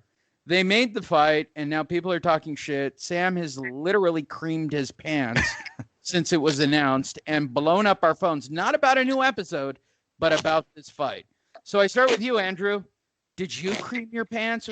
Because I saw you, kind of back up our Jizz Gelatitarian with his complete rant on the topic. So what's your take? Well, it's a big fight for Tszyu. Zarafa, is that how you say his name? I don't know how big. I don't know how big this fight is. Australian dude number 1 versus Australian dude number 2. Exactly. That's what this seems like it's being built up as. It's a major fight over there for these two. If I was DAZN, if I'm ESPN, look, these new streaming apps, they're giving us fights from all across the world anyways. I would tap into this one. I think DAZN has already showed a Tszyu once, so I would guess it would be DAZN trying to go back to him to get this fight, but it looks like it's going to be a sellout crowd. So yeah, you expect 40,000 there. What is it, the Sun Bowl? Is that where they're fighting? I don't even know where it's happening. I think that's where Pacquiao and Horn fought, though. Look for that place to be. Andrew, I'm getting this in my headset. This just in. The fight's already happened because we don't know about time delays with Australia. And Tim Tszyu won the fight. I'm reporting it live as it happens. That's a good joke. That's a really good joke. Go ahead, Andrew. Sorry. It could be Tszyu's coming out moment, at least for his for him with the how big he is in this country. If he does sell this place out, Lee, and he gets a knockout, look for Tszyu to spread his wings a little bit more on his next one. Miguel Antonio Barragan, do you care even remotely about this fight as much as Sam Navajero, our producer? Not that much. I mean, I do care to some extent. I am. Wait, let's put it into perspective. Do you care more about Chavez Sr. versus Camacho Jr. as compared to Tszyu versus the Australian guy? Wait, hold on. Which one over which one? Which fight would you rather watch? This one. I mean, this one matters in the larger scope of the fucking. This one here really? with. I think I'd watch the Chavez Senior fight first before I watch this one. No way. Really? Oh my God, you guys are purists. You both, because Chavez Jr.'s on that card, and he's fighting Anderson Silva. I'm all over this. But I forgot about that. That goes back to what. The St. Pierre situation. How is it that Silva is able to fight Chavez, but Silva he's not under a Legends contract? He's not. Silva burned all his bridges. I've been reading up on it. So when he was named the baddest ass on the planet and was run up and down that nobody could beat him, he became a real asshole and did some shitty things in the ring. Miguel will back me up on this. Dana didn't really like. And then he sort of strong-armed him. And once he started to lose, Dana literally just kept throwing bodies at him to basically fuck him up and make him go away until they finally squeezed out one retirement. But I don't believe that he has a Legends contract, or even if there is such a thing with the UFC. So he's not signed to the UFC anymore. He retired officially. Yeah, officially, yeah. And he's even said it's like, I'm done with MMA. Yeah. De La Hoya and Triller are really dropping the ball. I forgot about Silva being out there. I don't know how he's going to fight Khabib Nurmagomedov next year. I totally believe that fight's going to happen. I believe both of them, and that's why you don't get the retired, unretired bullshit with those guys. Gotcha. There you go. Well, all right, we covered that. And Sam, hopefully you will get a sponsorship by Tim Tszyu for putting him over quite as much as you do. Don King still continues to vow a lawsuit if Lovejoy moves forward with Char fight. This fight's still happening. People are still talking shit about it. It's for the WBA regular belt or unregular belt or something that resembles a belt. And Don King is still trying to have a legal battle over this thing. And I still ask the same question. Who are these two fat dudes fighting on a Don King card or not on a Don King card for a belt that isn't even the real belt? The fight happened. Oh, when? Last night. I believe in it was Australia? last night. Nah, I don't know where it was. I just seen that Lovejoy took his first defeat in the second round. He was stopped by Manuel Char. And so I want to say Lovejoy had a decent record of like 19-0-19. I want to say it was. So, yeah, I don't know where Don King was making this guy at, but he took his first defeat, and Don's not happy. Not happy. Well, they got some really nice boobies for guys in this shot. Those are some good man tits. Yeah, one dude didn't want to show them. Look at he put on a shirt. He's like, nah. You know what? You You gotta guys be aren't like getting a that. free show. I'm a man tit bitch, right? It's just the way my body's made. Even when I'm at the lowest I've been in forever right now from training and diet, and I still got man tits. Wear a shirt. I mean, have some self-respect if you got man tits. Miguel, first of all, are you surprised by the story, or that we talked about it for 3 or 4 consecutive weeks, and that it ends knowing that Don King lost the belt anyway? Yes, I am surprised we're actually giving this much attention to this story that I don't think anyone really gives a rat's ass about at this point. I mean, like I said, I think I said the last time that we mentioned this fight, I didn't even realize Don King was still even in the boxing business. That's how irrelevant he's been over the last, decade at this point. So, yeah, I mean, I could give a rat's ass. I didn't even know the fight took place, for crying out loud. All right. Moving forward, we're getting so close to the end. You guys got a double-size show because we took last week off. Triller exec, Dana White blocked De La Hoya versus St. Pierre fight. All right, let's talk about it. St. Pierre's not really retired, I don't think. He certainly doesn't want to ruin his image for movies because now he's getting roles. And De La Hoya isn't really going to train for his next fight. And let's be honest, he probably would fuck up St. Pierre in a real fight. A boxing match, at least. A real fight, I don't want to break it. I'll tell you guys the punchline of how this would go.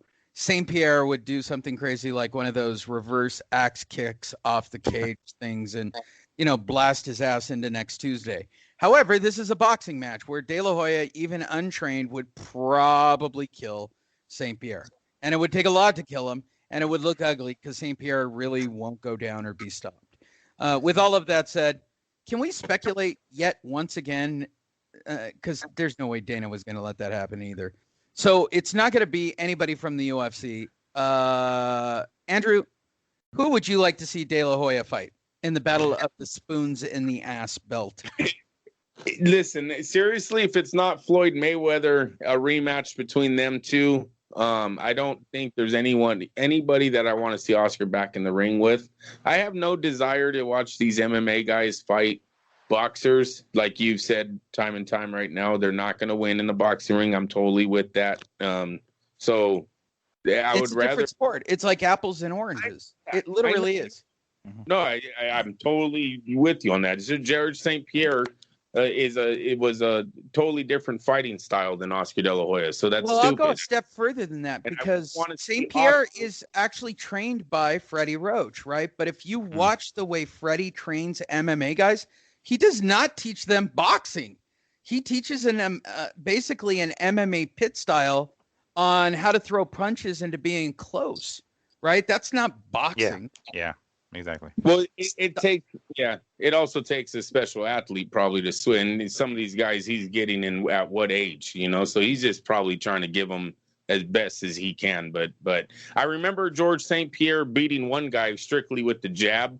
I thought it was going to change the landscape of the UFC because it literally seemed like St. Pierre won the fight strictly behind a jab that swelled up the eyes of his opponent right away, and the fight was over.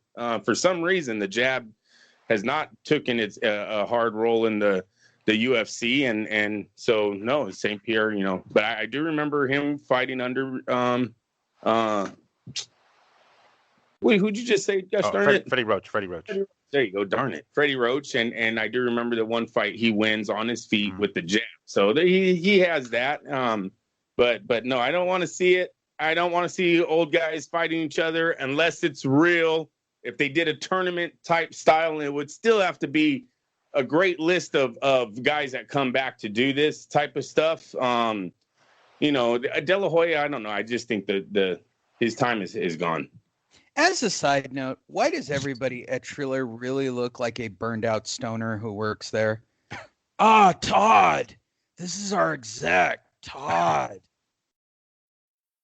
What the fuck, Triller? All right, I turn to you, Miguel Antonio Barragan. Any speculation on who you'd like to see De La Hoya get in the ring with? Well, I mentioned this last time, and I'm going to keep going with it. I think if he's going to insist on fighting a guy, a former mixed martial artist or former UFC champion or whatever the fuck he wants to call it, I think his best bet is somebody who I think is his homie, Tito Ortiz. I wouldn't be surprised if he tries to go after that one if he can't get, George St. Pierre.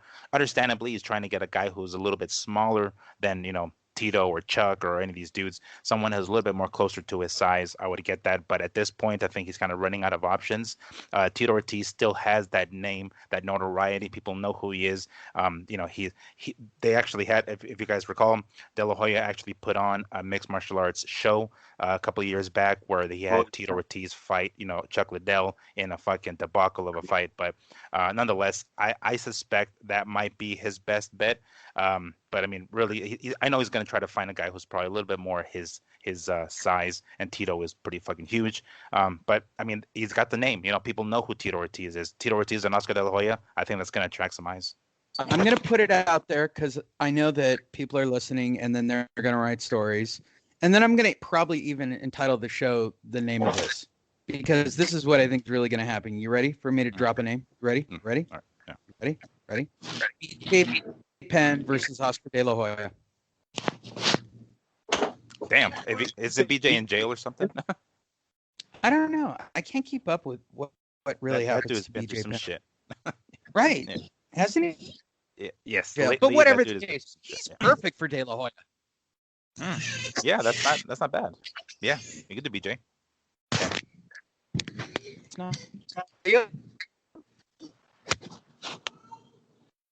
I think you're cutting in and out there. I think there's like a battle for his receiver child. You there, Andrew?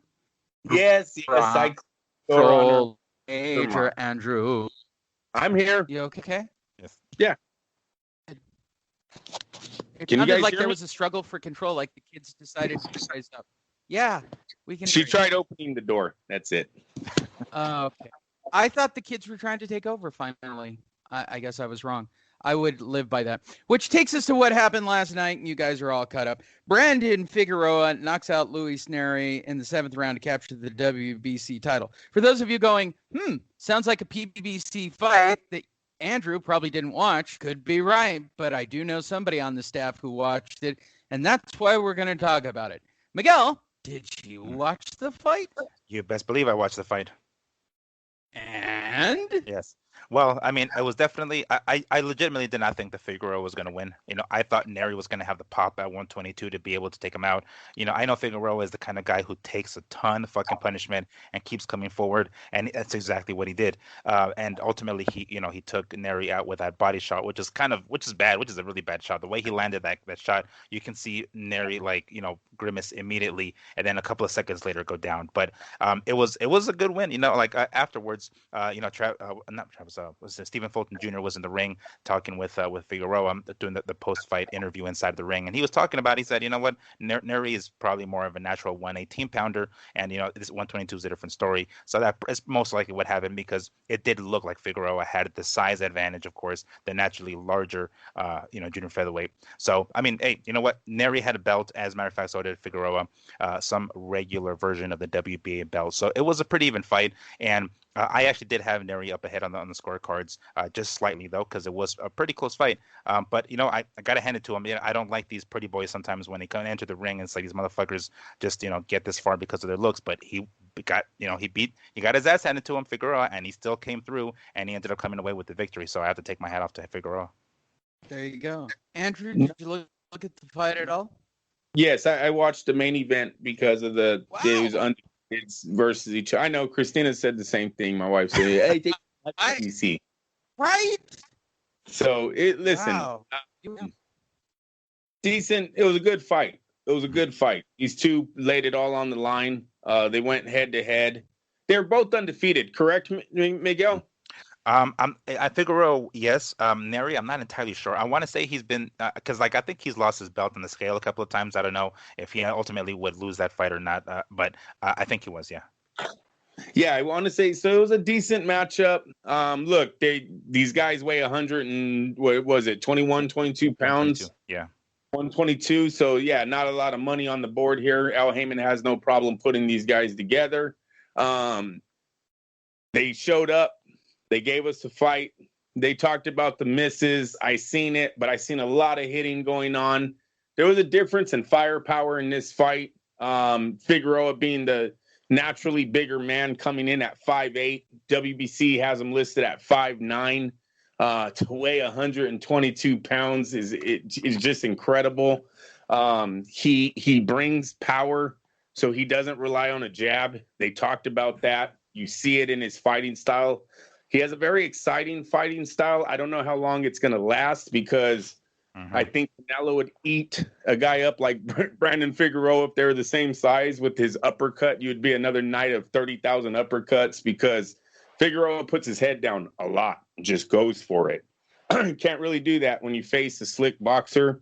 Neri was a slick boxer. Neri did land good punches, combinations all night. You could see it. What he didn't have was the power to keep Figueroa off. Another thing that I thought Neri messed up was he fought Figueroa's fight. He stood on the inside. This young man would land like 6 or 8 punches, Lee, bounce them all off Figueroa. Bing, bing, bing, bing, bing, bing. And then he would stay there. And it was like, move. I kept saying, move. Get it. You got to hit and you got to move. When you got someone that big who's walking through your shots and he allows you to land 8, don't give him any points back. Circle, get out, hold, do whatever you have to do. But he wouldn't.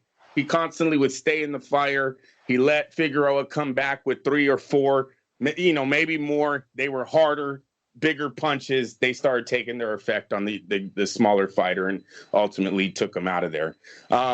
Figueroa, they're talking about him fighting now. Fulton, I believe the young man's name was, undefeated WBO champ in September. Like it, like everything what that division's doing. I wish the rest of the PBC guys would get on board on what these dudes are doing down at the 122-pound division.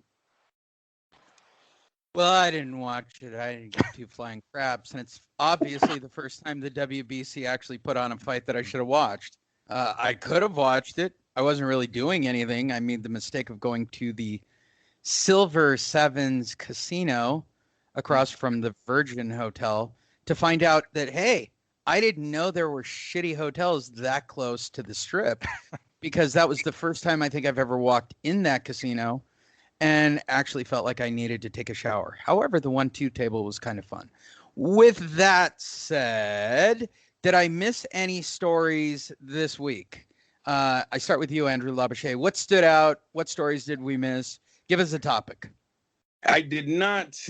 I think I said it already when I gave up the Floyd Mayweather suing. That was the only thing that I read that I didn't hear on the show, Lee. Everything else I think you covered, buddy. All right.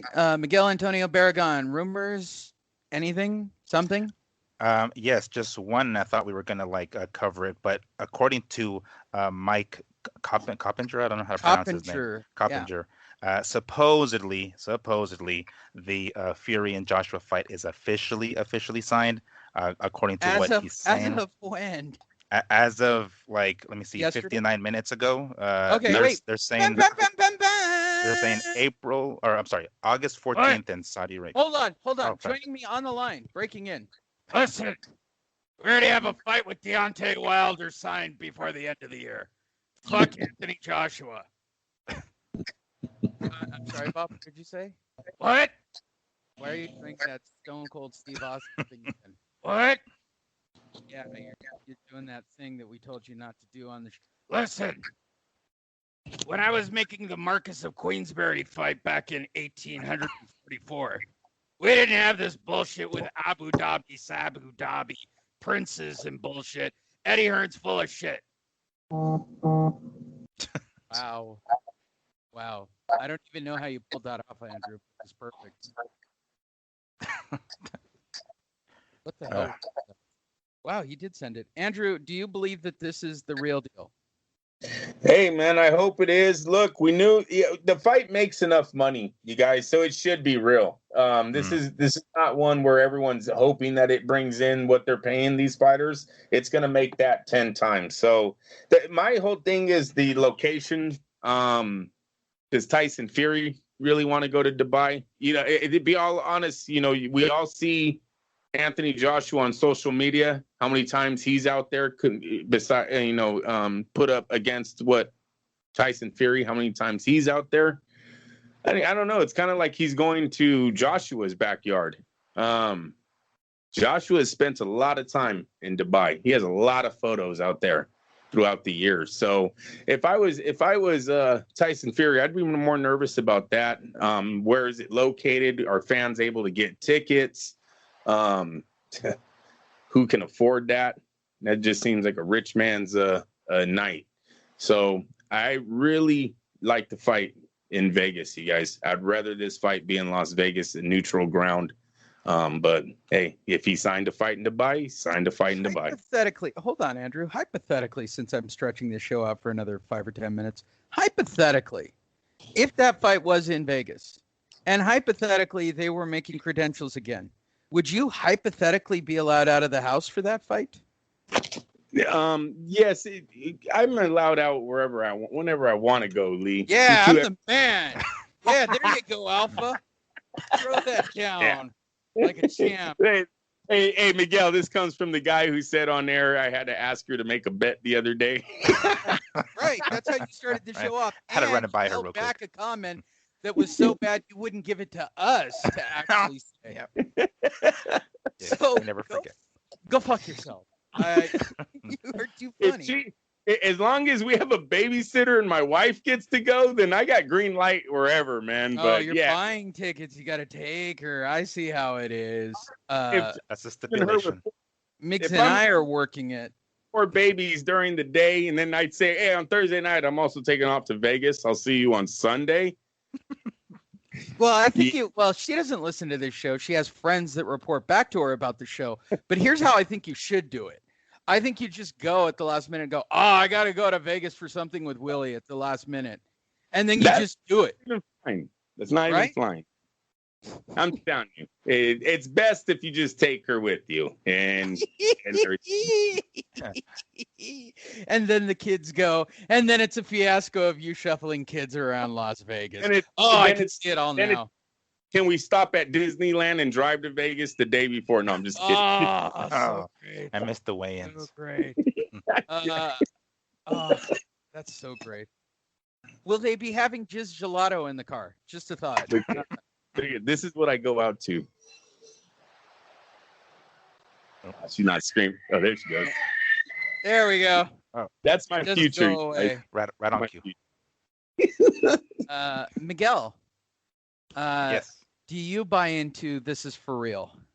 I'm gonna bite. I'm gonna bite. Call me gullible, but I'm gonna bite.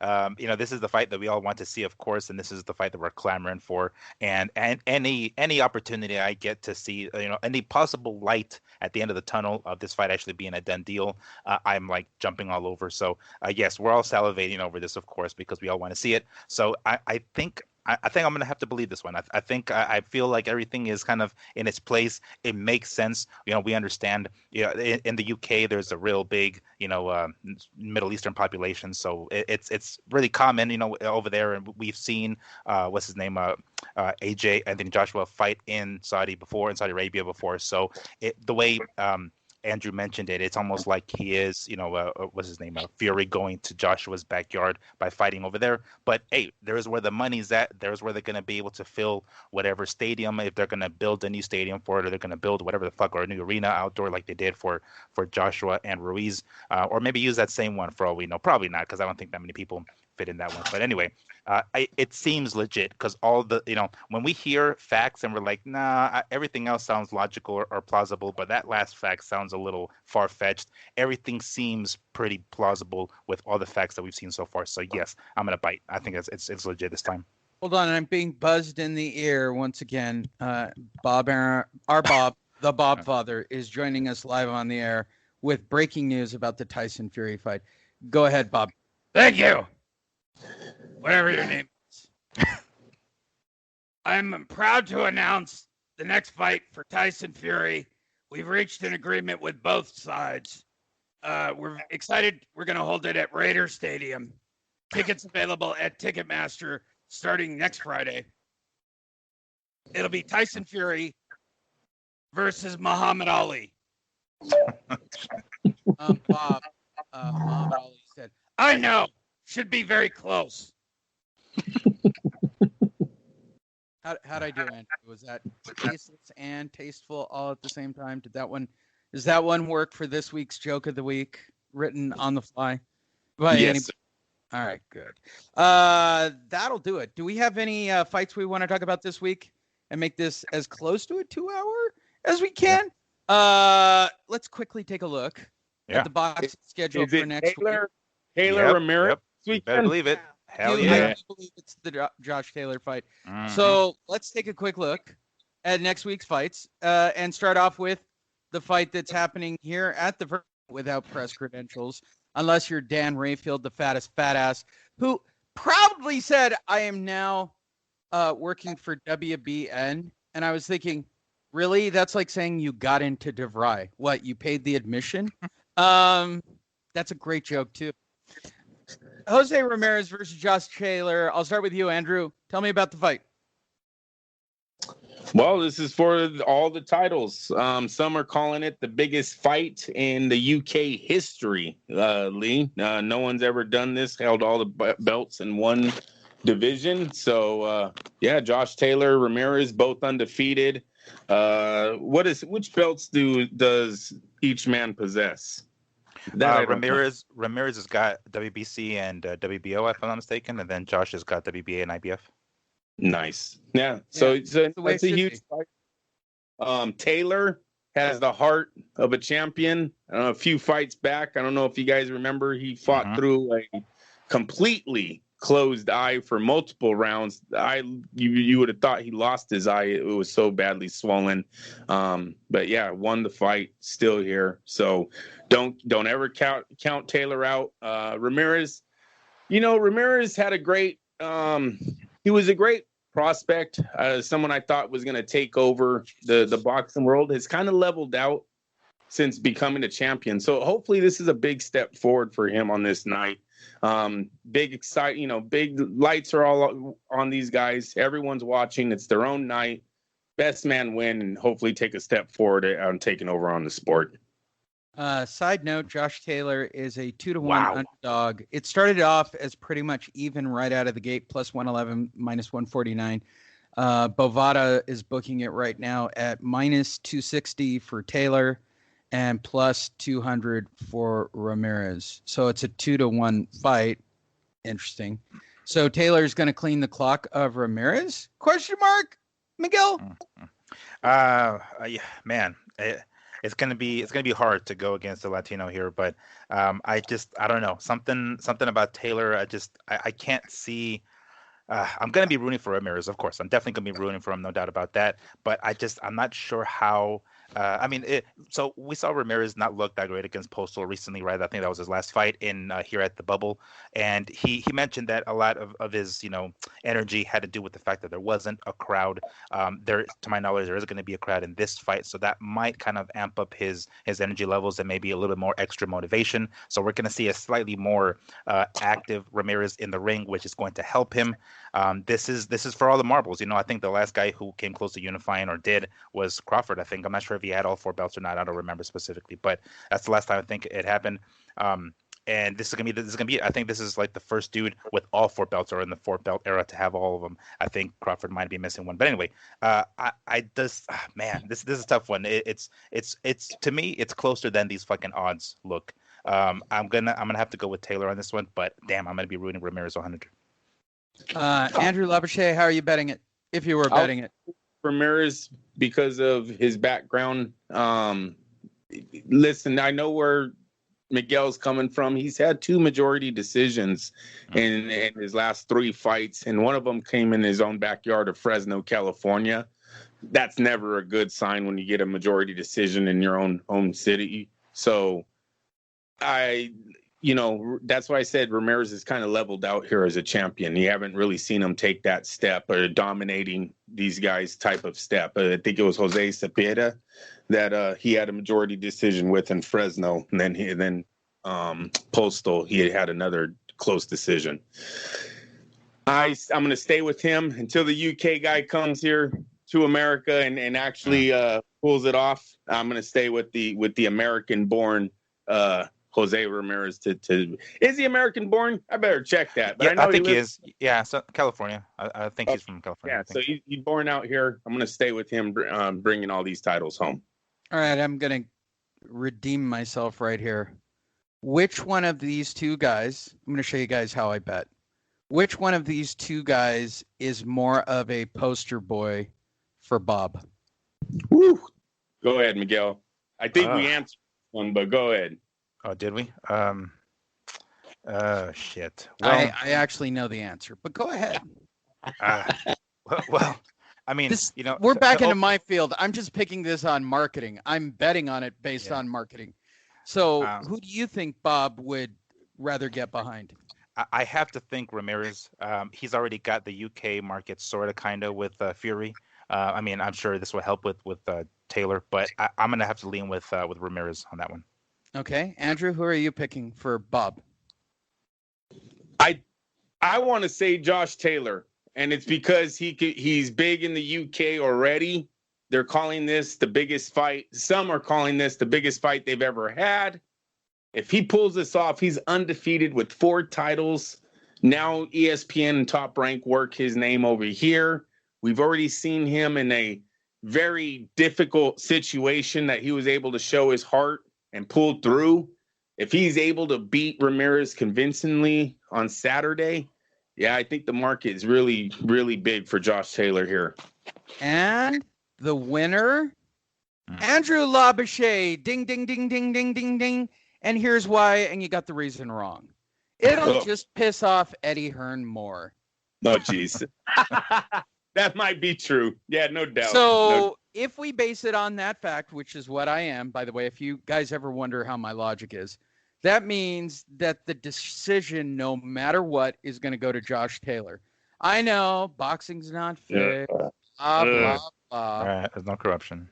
So Josh Taylor, by decision, in a close fight over Ramirez. The only way Ramirez wins this fight, everyone take note, is literally he's going to have to stop him. Literally. And he is a white dude, so he is stoppable.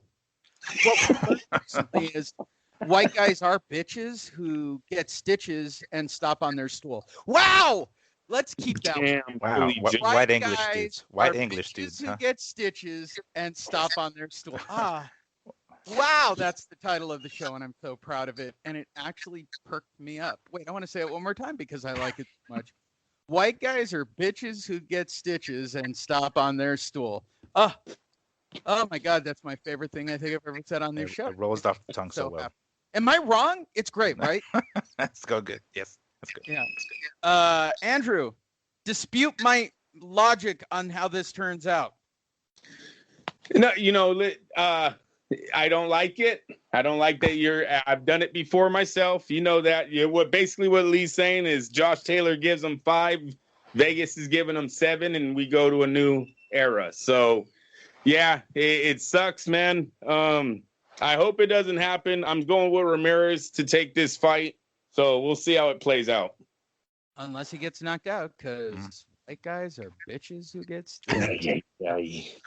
I don't think either or any of us are going to watch Sam Eggington versus Carlos Molina. So, Sam Navajero, please give us an update. I think, isn't Eggington from Australia just as a wild guess? I think he is. All right, that covers that weekend. That covers all of boxing. And again, all you have to do is go to fightnetradio.media. And you could jump on our website and get any version of the show. We do video of it. It's not anything special. It's just the stories that we're looking at, and that's available online and available on our feed. Andrew Labouche, once around the horn, anything to add? No, sir. I'll see you guys on Sunday. Miguel Antonio Barragon. Nothing additionally, just tune in for that Ramirez and Taylor fight. We're going to be witnessing history. For additional stuff by Miguel Antonio Barragan, go check him out at Fight Fiend Migs on social media, both the Instagram and the YouTubes, where you can see his 67-part series on Muhammad Ali with rare candid outtakes. I'm really impressed with this one. Ken Burns would be proud of you. I know that Ken Burns is getting ready to release his Muhammad Ali 4-point complete history on him. Once again, Miguel beat him to the punch, and can't wait to get the unedited footage because you have so much of it. You can follow me as well at Lee Honish, and as always, follow us at fight.net.radio or go to our website, fightnetradio.media. We thank you all for listening. Fight Net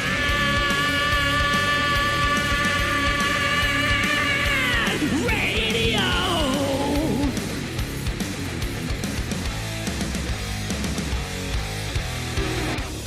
FightNetRadio.com with Andrew and Lee. Talking boxing, combat, sports, comedy, football, and everything kick-ass. All on FightNetRadio.com. Fight Net!